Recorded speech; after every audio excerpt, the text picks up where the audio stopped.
মানুষ মৃত্যুর পরে 9টি আফসোস করবে। নাম্বার 1, মানুষ আফসোস করবে যে হাই, আমি যদি আজকে মাটি হয়ে যেতাম।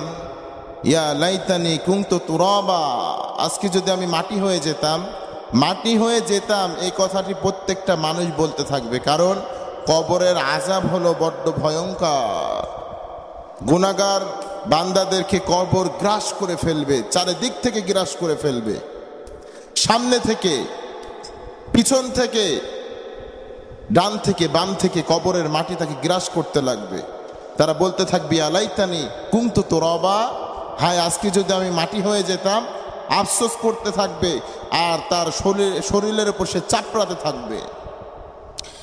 আল্লাহর হাবিব সাল্লাল্লাহু আলাইহি সাল্লাম বললেন, মানুষগুলো ওই দিন চিৎকার মারবে আর বলবে ইয়া লাইতানি কুনতু তুরাবা, হায় আমি যদি আজকে মাটি হয়ে যেতাম, আমি যদি মাটির